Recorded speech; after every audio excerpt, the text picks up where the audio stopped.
उसका अपना मैरिज से भी कोई प्रॉब्लम होती है? नहीं, देखिए 1.5 साल 2 साल के बाद उसके 3 लफ्ज आ जाते हैं, बाहर जाना, खाना खाना। अगर तो देखिए आपको शुरू से बच्चे पता कि बच्चों को किस एज में बोलना शुरू कर देना चाहिए। बिल्कुल, मैं आपको हंसते हैं लोग अगर आपका नहीं ठीक आपका बोलने का तरीका। सबसे पहले नेगेटिव कमेंट्स को अपने माइंड में आने से रोकें।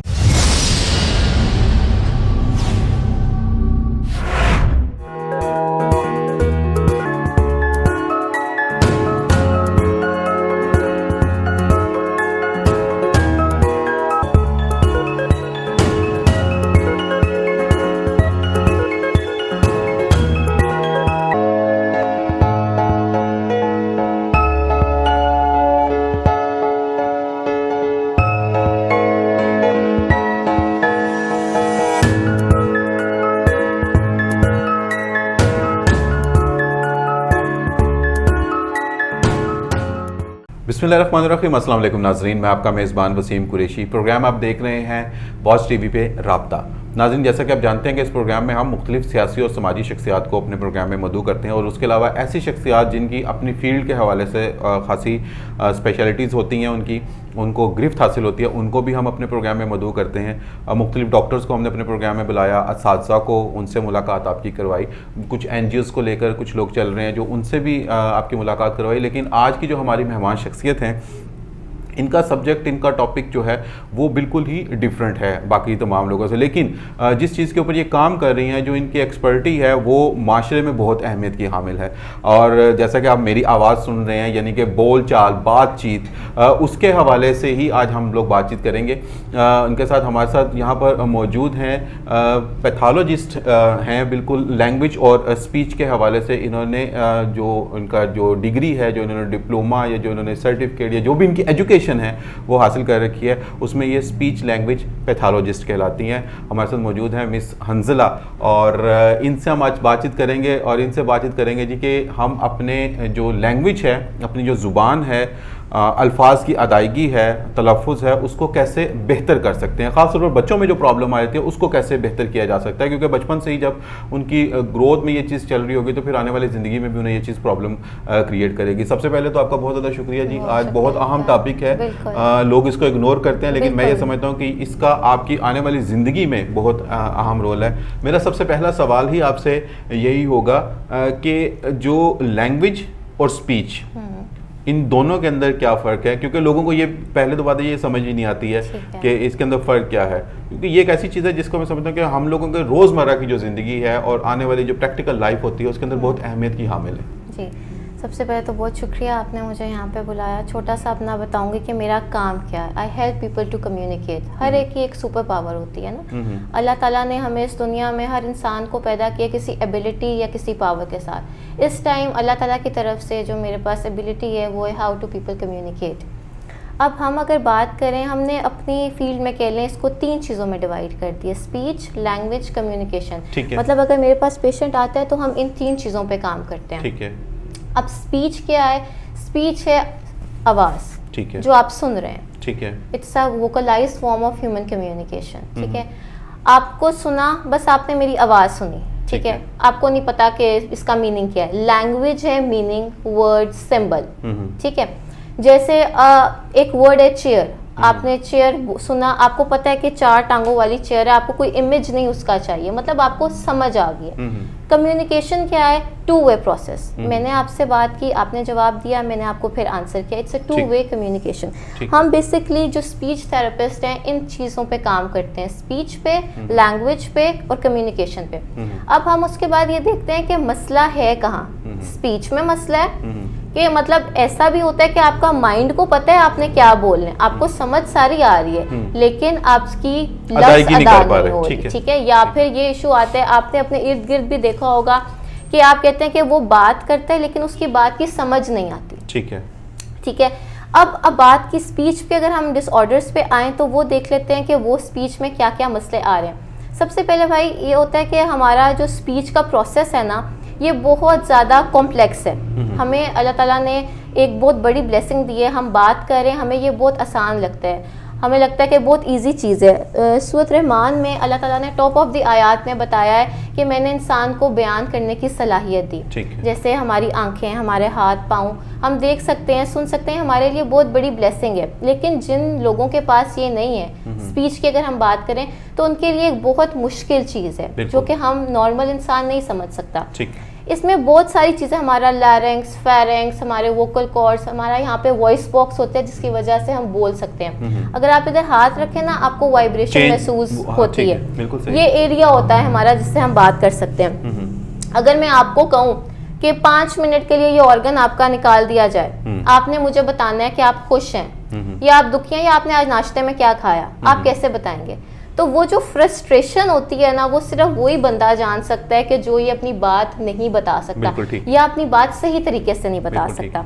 अब हमारा ये होता है स्पीच में कि या हम देखते हैं फंक्शन डिसऑर्डर है या स्ट्रक्चर डिसऑर्डर है। अगर तो भाई देखें स्ट्रक्चर डिसऑर्डर है ना, तो ये होता है कि आपकी या तो आपके टीथ के प्रॉब्लम्स हैं, या आपका क्लेफ्ट पैलेट है, या आपकी जो टंग है वो बड़ी है, ठीक है, या कोई और स्ट्रक्चरल इशू है, तो वो तो सर्जन इस चीज़ को ठीक करेगा या वो ऑपरेट होंगे। उसके बाद हम लोगों का काम आता है स्पीच थेरेपिस्ट का काम, कि हमने उसको प्रैक्टिस कैसे कराना है। अब ये फिर आर्टिकुलेटर्स होते हैं, टीथ, टंग, जॉ, सॉफ्ट पैलेट, इन सब की मदद से हम लफ्ज़ को अदा करते हैं। जैसे कि मैंने अगर त बोलना है, मैं क बोल रही हूँ, ठीक है, ये एक मेरा डिसऑर्डर है कि मैंने उसको त की बजाय क बोल लिया, ठीक है। ये मेरी प्रैक्टिस में मसला आया है। जिस तरह आप कह लें कि जो बच्चे होते हैं मोस्टली कहते हैं कि इनकी समझ नहीं आती, उनको आर्टिकुलेशन एरर होता है, उनको ऐसा कोई मसला नहीं होता कि वो ठीक नहीं हो सकते, उन्होंने उसकी अदायगी को ही अच्छे तरीके से समझा नहीं होता या किया नहीं होता, जिसकी वजह से उनको प्रॉब्लम आ रही होती है।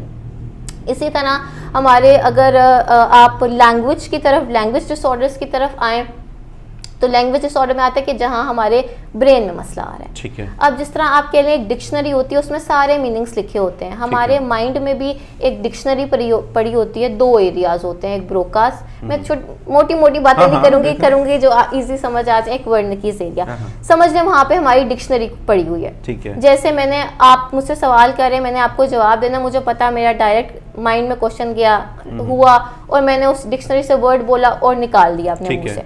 लेकिन जिन लोगों को मसला आ रहा है, जैसे स्ट्रोक के बाद ज़्यादा इश्यूज आते हैं, जिनको मेमोरी का मसला हो जाता है कि उनसे लफ्ज़ अदा नहीं होता, ठीक है, उनके चल तो रहा होता है कि मैंने, अब वो बोल भी पा रहे हैं, लेकिन अगर आप उनसे बात करें, लेकिन उनको लफ्ज़ बनाना ही नहीं आ रहा। जैसे हकलापन हम लोग कहते हैं। नहीं, हकलापन भाई वो हमारी स्पीच डिसऑर्डर होती है। अच्छा, वो हमारे माइंड को पता है हमने क्या बोलना है, हमसे अदा नहीं हो रहा, हमारे आर्टिकुलेटर्स में मसला आ रहा है। ठीक है, यहाँ पे बात हो रही है कि हम सीधे, हमारी स्पीच है, हमारे आर्टिकुलेटर से मसला नहीं है, लेकिन हमारे ब्रेन में मैसेज ही नहीं जा रहा। ठीक है, तो ये हमारे लैंग्वेज डिसऑर्डर हो गए, हमने इन पे काम करना होता है। अब जिस तरह आजकल के आप कह लें, आजकल का जो टाइम है हमारा, कि वहाँ पे कहा जाता है कि बच्चों के स्पीच डिलेज हो रहे हैं ना, तो वहाँ पे इशू क्या आ रहा है कि वहाँ पे अब हम कहें कि बच्चे को बोलो A for Apple, A for Apple, तो वो ए फॉर एप्पल नहीं बोलेगा, उसकी मेमोरी में ही कोई चीज़ नहीं है। पहले आप उसकी मेमोरी में चीज़ें इनपुट तो करें, आप उसको कह लें कि उसको वो चीज़ों का दिखाएं तो सही, समझाएं तो सही, उसके सामने बोलें तो सही,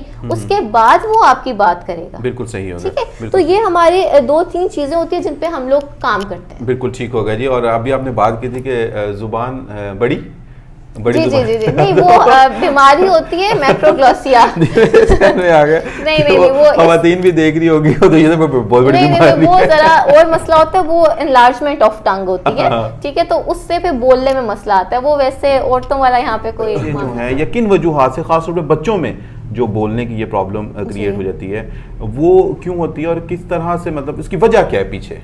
ठीक है, अच्छा आप ये देख लें कि आज से 10 साल पहले स्पीच थेरेपिस्ट का तो कोई रिवाज ही नहीं था। सही, बिल्कुल। ठीक है, हम लोगों के टाइम पे, इवन मैं खुद इस फील्ड में हूँ, मैंने कभी स्पीच थेरेपिस्ट का अपने बचपन में या कॉलेज लाइफ में नहीं सुना था कि क्या होते हैं, क्योंकि तब हमारे पास ऐसे केस ही नहीं थे। ठीक है, ऐसा था ही नहीं कि बच्चा डिले बोलता है, या अब भाई ये हो रहा है कि हर घर में, हर बच्चे में स्पीच डिले के प्रॉब्लम आ रहे हैं। ठीक है, कहीं ना कहीं हम लोगों की अपनी गलतियां हैं। ठीक है, हमारा एनवायरनमेंट, हमारा वे ऑफ लिविंग ऐसा हो गया है कि हमारे बच्चों में स्पीच डिलेज आ रहे हैं। जैसे आप गेमिंग की बात करें, हमारे बचपन में हमारी गेम्स क्या होती थी?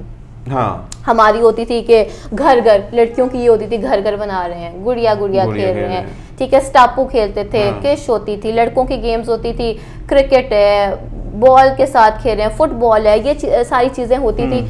उसमें क्या होता था, आप लोग शोर उसमें बातचीत होती थी, ठीक है, आप लीडर्स बनते थे, आपके सेटअप्स बनते थे कि जी टीमिंग होती थी, मतलब आप आपस में क्या करते थे, इंटरेक्ट करते थे, ठीक है। अब का हमारा क्या टाइम है, एक बच्चा गैजेट लेके इधर बैठा हुआ है, दूसरा लैपटॉप पे बैठा हुआ है। मेरे दोस्त का बेटा था, मैंने उससे पूछा, मैं कहा बेटा कोई गेम, मैंने कहा को गेम शेम करवाते हो, उसको गेम खिलवाते हो कुछ, तो मैंने पूछा, मैं कहा बेटा कुछ खेलते हो, कहते जी फुटबॉल खेलता हूँ। मैं कहा यार वेरी गुड। मैं कहा लेकिन तुम्हारी फिजिक से नहीं लगता ना, कौन सी पोजीशन पे खेलते हो?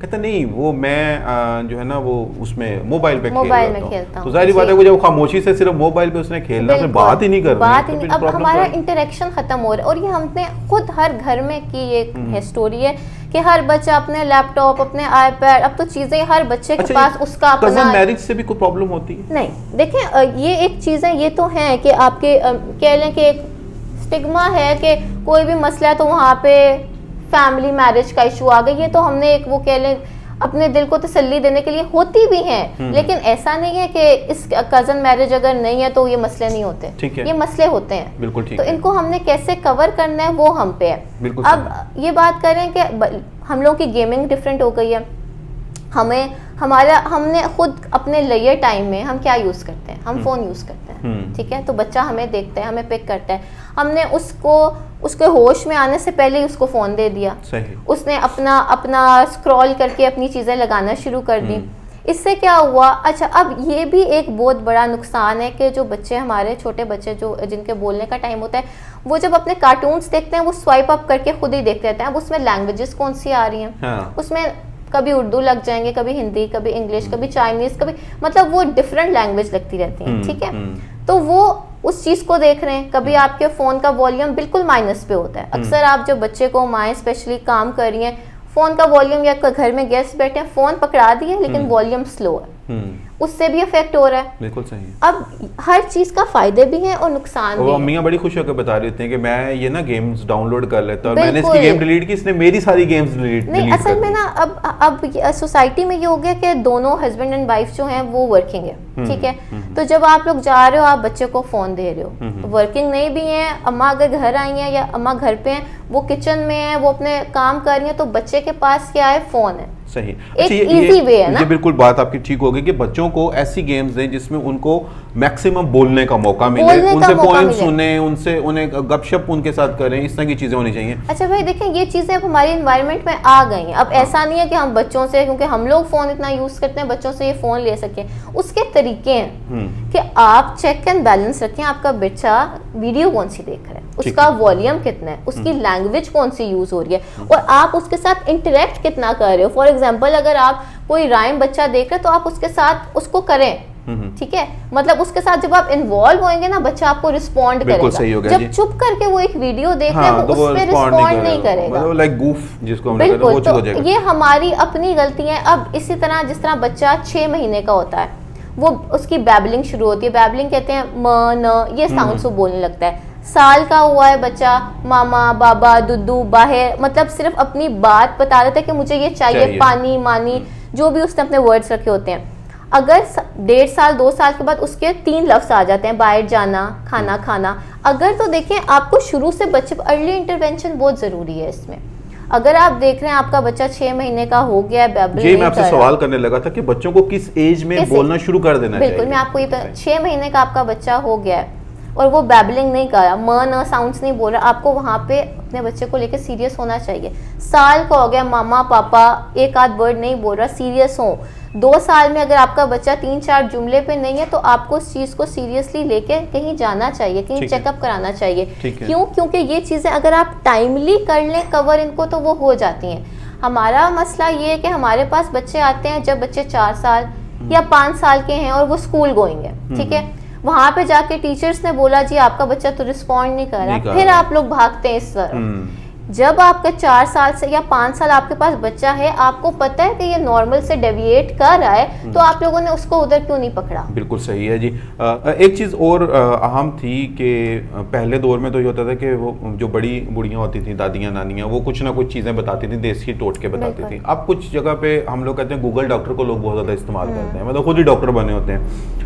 सेल्फ मेडिकेशन इसके अंदर भी, और दूसरी ऑपरेशन खास तौर पे जी कि बच्चे का तालु वो ज़्यादा जुड़ा हुआ है, जुबान ज़्यादा जुड़ी है, वो तोतला थथला इस तरह से बोल रहा है, वो कहाँ पे ज़रूरत पड़ती है आपको? ठीक है। और सेल्फ मेडिकेशन वो ज़ाहिर बात है इज्तनाब तो करना चाहिए, लेकिन उसके नुकसान क्या क्या हो सकते हैं? अच्छा देखिए, जैसा क्लेफ्ट पैलेट की आपने बात की, या आपने टंग टाई, मतलब जो ज़बान जुड़ी होती है उसको टंग टाई बोलते हैं, ये ऑपरेट आप कराएं। इसमें ऐसा नहीं है कि अगर आप कोई ऑपरेशन कराएंगे तो बड़ा कोई मसला हो जाएगा। ठीक है। आप डॉक्टर्स के पास जाएं और इसको ट्रीट कराएं, ठीक है। लेकिन आप ये अपने माइंड में रखें, ये ट्रीट कराने के बाद आपकी स्पीच ठीक नहीं होएगी, आपको इसकी थेरेपी लेनी पड़ेगी। आपको किसी भी स्पीच थेरेपिस्ट के पास जाएं और उसको अपनी स्पीच को ठीक कराएं, ठीक है। अब देखें ना, अगर फॉर एग्जांपल मैं एक एग्जांपल दे रही हूँ, एक बच्चा 12 साल का या 8 साल का है और उसका उस एज में ऑपरेट हुआ है, तो पिछले 10 या 12 साल से वो उसको उस तरह ही बोल रहा है। तो आप अपने माइंड में ये ना कहें कि उसका एक ऑपरेट हुआ और वो ठीक हो जाएगा। नहीं, उसको प्रैक्टिस की जरूरत होगी।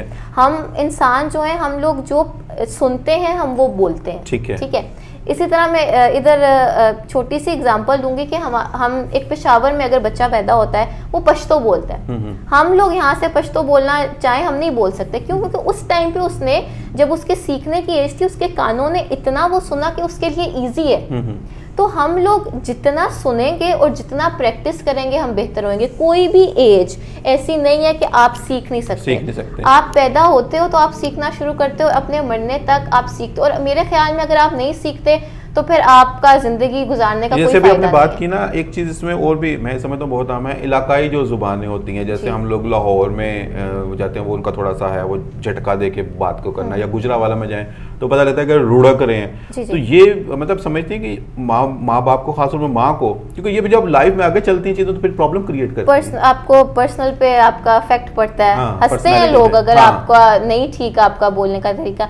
इसमें ये कि अब तो हमारी सोसाइटी इतनी कह लें कि पढ़ी लिखी हो गई है कि उनको खुद पता है कि हम कहाँ गलती कर रहे हैं, ठीक है। और अब तो स्पीच थेरेपिस्ट भी बैठे हुए हैं। अब हम बात ये कर रहे हैं कि हमें इस चीज़ को बेहतर करना है। आपकी एक चीज़ है वो हमेशा प्रैक्टिस से आएगी, ठीक है। जैसे मैं त को क बोल रही हूँ तो मैं सारी जिंदगी क ही करती रहूंगी, मैं त नहीं करूंगी, क्योंकि मेरी उसके ऊपर प्रैक्टिस ही नहीं है, ठीक है। तो इसको हम लोग प्रैक्टिस में लेके आते हैं, बार बार प्रैक्टिस होती है, हमारे सेशंस होते हैं, तो फिर जाके ये चीज़ कवर अप होती है। बिल्कुल सही, बिल्कुल ठीक हो गया जी। और जैसे आपने वो चीज़ें बताई पहले, उसमें मैं फिर यहाँ पे एक चीज़ कहना चाहूँगा अपने देखने वालों से कि बड़ा इंफॉर्मेटिव प्रोग्राम है, इसको आप शेयर भी ज़रूर कीजिएगा ज़्यादा से ज़्यादा।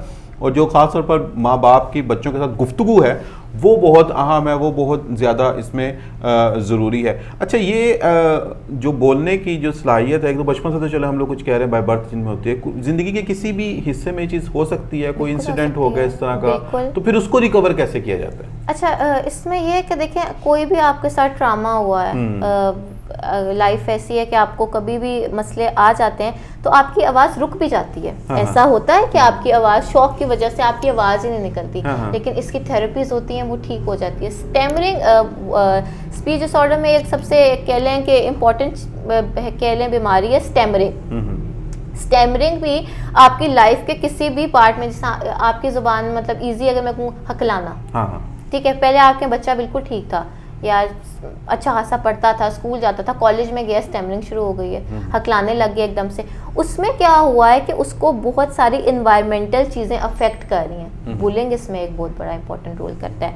आपको आपके सीनियर्स, इवन आप जब जॉब की साइड पे जाते हैं, आपके जो सीनियर्स होते हैं, आपका डर इतना पैदा हो जाता है कि आप हकला के बोलने लग जाते हो, ठीक हो। तो उसमें सबसे पहले तो हमारे माइंड में ये चीज़ होनी चाहिए कि हमने अपने आप को सबसे पहले इधर सुकून देना है, ठीक है। आपका कॉन्फिडेंस, उसके बाद आपको पता हो कि आप ये चीज़ कर सकते हैं, उसके बाद फिर हम स्पीच थेरेपी की तरफ जाएंगे। और एक और बात मैं बताऊं कि स्पीच का कोई भी जितनी भी हमारी ये डिसऑर्डर्स हैं ये मेडिकेशन से ठीक नहीं है। कोई भी मेडिसिन इन चीज़ को ठीक नहीं करेंगी। इनकी थेरेपीज होती हैं, पोस्चर मैनेजमेंट होते हैं, वही चीज़ें आपको इसकी तरफ ठीक करेंगी। अगर आप कोई दवाई खा रहे हैं तो उससे आप ऐसा नहीं हो सकता आपने दवाई खाई और आप कहें कि आपकी ज़बान ठीक होगी, नहीं, ये नहीं। बिल्कुल सही। सबसे अहम चीज़ ये कि मेडिसिन से ज़्यादा, अद्वियात से ज़्यादा इसके अंदर प्रैक्टिस की ज़रूरत है। अच्छा, मैं ये भी अपने देखने वाले को बताना चाहूँगा कि अगर आप के बच्चों में ये कोई प्रॉब्लम है या बड़े में भी किसी में प्रॉब्लम है तो आप इनसे रब्ता कर सकते हैं। यहाँ पर जेहलम सिविल लाइन पे फातिमा हॉस्पिटल है, वहाँ पर ये बैठती हैं सुबह 9 बजे से लेकर 1 बजे तक।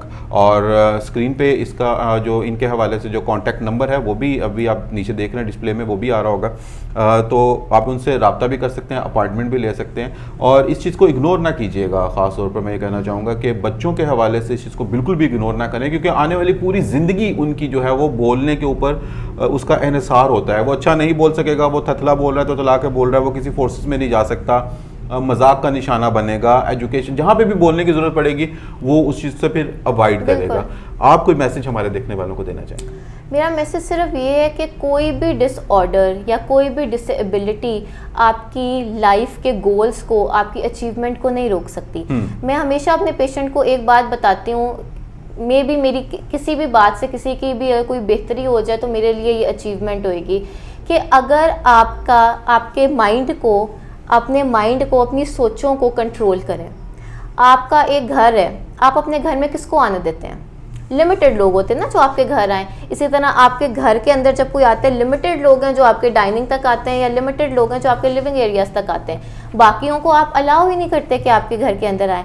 तो हमारी बॉडी का सबसे इम्पॉर्टेंट जो रोल है वो हमारे माइंड का है। हम लोग हर नेगेटिव सोच को, हर नेगेटिव कमेंट को, मैं यहाँ पे कमेंट बोलूँगी कि अगर हमें कोई भी जो इस तरह के लोग हैं जिनको ये इश्यूज हैं या आपके आगे पीछे जो हैं, उनको क्या नेगेटिव कमेंट्स मिलते हैं ना, ये ऐसे नहीं करता, बोलता नहीं ठीक, ये क्या करेगा ज़िंदगी में। सबसे पहले नेगेटिव कमेंट्स को अपने माइंड में आने से रोकें, पॉजिटिविटी को अपने माइंड में आने दें। अगर आपकी सोचों पे कंट्रोल है तो आप अपनी लाइफ में सक्सेसफुल हैं। बहुत शुक्रिया अंजुला आपका कि आपने वॉच टीवी को टाइम दिया।